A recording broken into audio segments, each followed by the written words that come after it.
know, for someone who is so desperate to have me take them out for lunch, you've hardly touched your food. Well, I'm not in a hurry. I think you're spending more time savoring your triumph than you are savoring your salmon. Well, I wouldn't exactly call it a triumph. Minor victory, maybe, but, Raven, you really, should have gone into politics. You're a master strategist. Really? Mm-hmm. You know, just when to be obvious and just when to be subtle. Well, I don't think I was ever really obvious now. Well, what would you call storming into my house, insisting that I take you to lunch, and then deliberately phoning EON and threatening me with the notion that I did not threaten you. I was just making other arrangements because you weren't interested.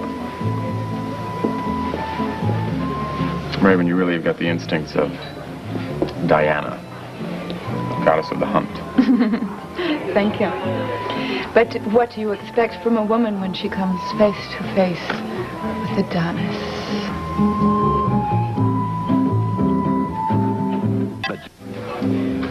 You know, the more I read about this George Foley character and his bizarre behavior, the less I understand.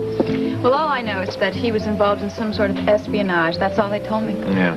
That hasn't appeared in any of the newspapers. I imagine they haven't decided to go public with it yet.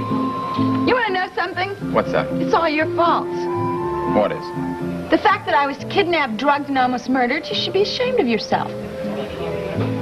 Now, how on God's green earth do you come to that conclusion? I never even met this man, Foley. Well, if it hadn't been for you, I would never have met Jefferson Brown. And if I hadn't met Jefferson Brown, then Foley would have never kidnapped me. So there you see is the truth. Oh, I see. It's because of me that you married that imposter. Well, if he hadn't met you, he wouldn't have been an imposter now, would he? Oh, of course. Now I realize you. I feel terribly guilty. Well, that's all right. It's all over now. Foley's dead. Jefferson Brown is dead. And I would like to forget about the whole thing.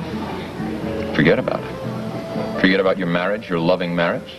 Let's not get nasty. Oh, but gee, you've told me so many times what a loving marriage you had. How you adored your husband.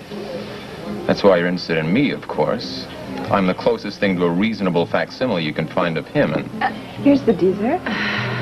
Chocolat grand marnier cake. Merci. Thank you. Okay? Yes, thank you. May I get you some more coffee? Please. Thank you.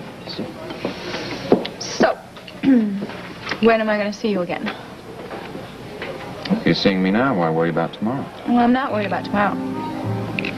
What are you worried about, then? Just thinking about tonight. Is this your direct approach, rather? Just asking. I tell you what. Why don't we wait and see? Life is so much more interesting when it's unpredictable.